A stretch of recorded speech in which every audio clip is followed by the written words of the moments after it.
Although the patrol boat had now started evasive zigzagging whilst firing its guns, I held my aim steady and ensured a long burst from my guns hit the target. Q2, clear takeoff, left hand. Takeoff left, middle left, swim west, copy. Crossing 24. Crossing 24 is runway 28, ready for departure. Let's get 24 over here, takeoff order.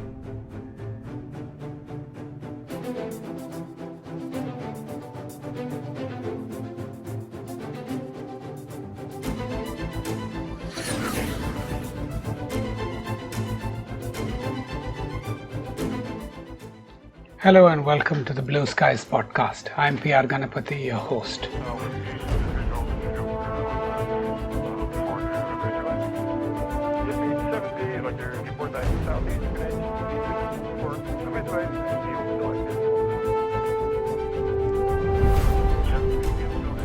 Today we have the honor of hosting Air Marshal PM Ramachandran, a veteran of the Indian Air Force. He is known as Ramu to his colleagues and friends. Air Marshal Ramachandran was commissioned in 1955 in the fighter stream. He saw action against the Portuguese in Diu, for which he was awarded a Shaurya Chakra, at that time called Ashok Chakra Class 3. And we're going to speak about that incident with him today. Air Marshal Ramachandran qualified as a test pilot at the Empire Test Pilot School, spent many years testing different aircraft in the Air Force. He was one of the first non-Russian pilots to be allowed to fly the dreaded MiG-25 Foxbat, which he flew at 2.8 Mach and 26 kilometers or 70,000 feet above the ground, a sortie for which he was wearing a pressure suit, the likes of which Yuri Gagarin wore when he went to space. Air Marshal Ramachandran also was responsible for a lot of the navigation and attack system development on the Jaguar. He commanded a frontline MiG-21 Squadron, 28th Squadron, the 1st Supersonics. He commanded Air Force Station Ambala, which is a frontline base, and retired as Vice Chief in 1993. He now lives in Chennai. As a result of his advancing years, he's not able to speak for very long, but we're really happy to have him join us. Welcome to the program, sir. Thank you for having me. Sir, perhaps I can ask you to start off by giving us the background to the conflict with Portugal. On 15th August 1947, British rule of India came to an end and India became an independent sovereign state. All princely states and French colonies in India were integrated into the Indian Union in due course, except the Portuguese colonial pockets of Goa, Diu and Daman. The Portuguese government was adamantly refusing to hand over these territories to India, and finally the Indian government ordered the armed forces to liberate these territories by military action. Army, Navy and Air Force were tasked as appropriate. However, this operation was termed a police action for diplomatic expediency, and hence gallantry awards were given by civil equivalents only. It was codenamed Operation Vijay and was launched on 18th December 1961 and successfully completed in just 40 hours. It ended officially with the Portuguese Governor-General Manuel Antonio Vassalio de Silva signing the instrument of surrender to the commander of the Indian forces, Major General K.P. Kandat, at 20:30 hours on 19th December 61. Thus, the 451 years of Portuguese rule over Goa came to an end. Wonderful. Thank you so much for that, sir. And within the operations, what was the role of the Indian Air Force and which units participated? For Operation Vijay, Armored Training Wing (ATW) at Jamnagar was made responsible for offensive air operations and close air support to the Army in the DU sector. Its resources comprised of its own PAI, Pilot Attack Instructor School fleet of Vampire jet fighters, and 2 squadrons, number 4 Squadron with Tiffany aircraft and number 23 Squadron with Nats, both undergoing training and assessment at Jamnagar at that time. Vampires and Tiffany's were used for offensive ground attack and close air support operations, and Nats for air defense of the airbase and area of operations. And where were you at that time and what were you doing there?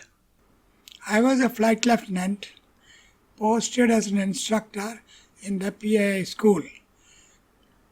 Immediately after having undergone the PAA course earlier in 1959. This had given me an excellent opportunity to hone my skills in attack tactics and accuracies, which played a decisive part in my success in the operation I have recounted. So tell us what happened on the morning of 18 December. On the morning of 18 December 1961, the first day of commencement of hostilities, I was detailed to lead a section of 2 Vampire Mark 52 aircraft for an offensive recce close air support mission over DU, with Flying Officer Bhavani Shankar Bundi as my wingman. Each aircraft was armed with 4 60-pound medium rocket projectiles, MRPs, under its wings, and its 4 Oerlikon 20 mm cannons were loaded with 100 rounds of ball ammunition per gun. ATW, being a training outfit, did not have high explosive HE ammunition for the guns. We took off from Jamnagar in the early hours of the morning, and on reaching the operational area near DU, I established radio contact with the Forward Air Controller, FAC, as assigned by him in consultation with the local Army commanding officer. We attacked with rockets the Portuguese gun bunkers covering the only connecting causeway between the island and the mainland to the north. These were effectively blocking our army advance. Our rocket attack caused significant damage to the target, and more such attacks by other sections followed to neutralize the opposition. Since our aircraft had unspent gun ammunition, I asked the FAC for a suitable secondary target. I got an odd response from the FAC to fire at Dayu town, and my repeated request for a specific target got the same answer, as it was patently ill-justified to harm our own civil population and was not a designated military target of the operations. I decided to ignore it and flew around searching for a suitable military target. I then noticed a fast patrol boat of medium size heading out from the fort on the eastern side of the island towards an Indian Navy ship standing about 2 miles offshore towards the southwest. The ship was INS Delhi, as revealed later. I then descended to about 200 feet and flew towards the patrol boat from east to west to identify whether the boat was friendly or hostile. As I was closing in, the boat and the fort opened fire at me. This was very evident as the enemy had interspersed tracer bullets in their gun ammunition, and hence the trail was clearly visible to me. It was too late to open fire from my side, and I passed over to the west, luckily unharmed. My number 2 was also not hit. I immediately declared the target as hostile and decided to attack. I planned to execute the attack heading towards the northeast so that I could avoid flying over the gun emplacements of the fort, and if my aircraft was hit, I might be able to bail out over land in Indian territory behind our army lines. Accordingly, I turned round in a left-hand circuit, going over the sea at low level, and went into a steep pull-up attack, rolling in towards the target in a 10 to 12 degree dive. Although the patrol boat had now started evasive zigzagging whilst firing its guns, I held my aim steady and ensured a long burst from my guns hit the target. When I reached a safe distance away, I turned round and saw the patrol boat had come to a standstill, but had not been destroyed, since the ball ammunition of our guns had no explosive characteristic. I glanced at my fuel gauge and decided that I could squeeze in one more quick attack. That almost sounds like a scene straight out of the movie Dunkirk, where the boat is dead in the water and the fighter is coming around to launch another attack. I used a tighter attack pattern, starting the firing at a slightly longer distance, and kept all 4 guns blazing till pulling out of the dive. The stationary target made aiming easier to put the whole burst right into the target. It was when I glanced back after the pullout that I saw a huge column of smoke in mushroom form and wondered why there was such a huge explosion. Since the fuel state was a cause of concern, I set course towards base. My wingman Bundi also was keeping up well with me all the while. We climbed up to medium height and, using optimum fuel consumption settings, landed safely at base with rather low fuel state. Our flying time for the sortie was over 1 hour. On inspection, my aircraft was seen to have sustained some minor damages repairable on site.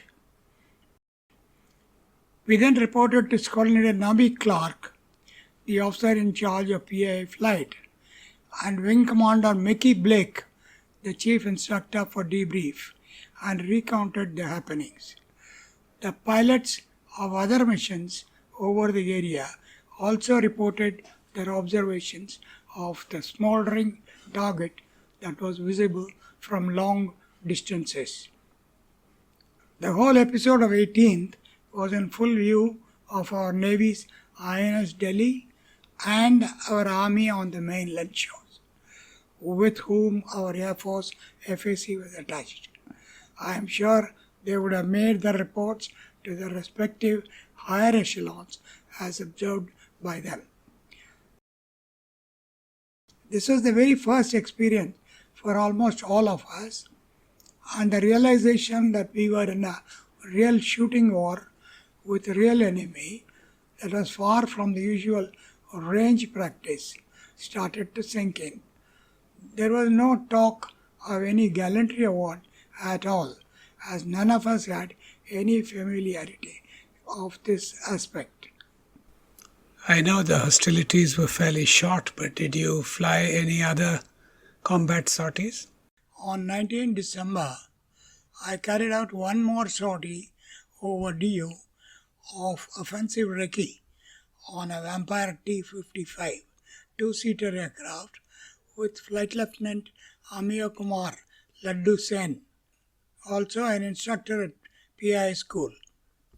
This was a tame affair in comparison with my first, as Portuguese resistance had all but crumbled by this time. One of the newspapers reported the next day a stream launch with 10 Portuguese soldiers was fired upon by Indian forces and destroyed. 9 of the 10 soldiers were killed. The survivor was captured. The fighting raged for 16 hours. So what happened after that? A few days after Ops Vijay, I left to undergo a one-year course at the Empire Test Pilot School, ETPS, Farnborough, UK, in September 62. I received an envelope from Air Headquarters and to my great surprise found it contained letters of congratulating me on the award of Ashok Chakra Class 3 from 4 big shots: Air Marshal AM Engineer, DFC, Chief of the Air Staff; Air Vice Marshal Arjun Singh, DFC, Air Headquarters; Air Vice Marshal E.W. Pinto, AOC&C Operational Command, IAF Palam; and Sri O. Pulla Reddy, Defence Secretary. Did you have any inkling whatsoever that you had been nominated? This was the first time I heard about the award, which no doubt made me happy and proud. I wrote a short reply to AVM Arjun Singh expressing my gratitude and assurance for continued dedicated service. After my return to India, I received the award formally from President Dr. S.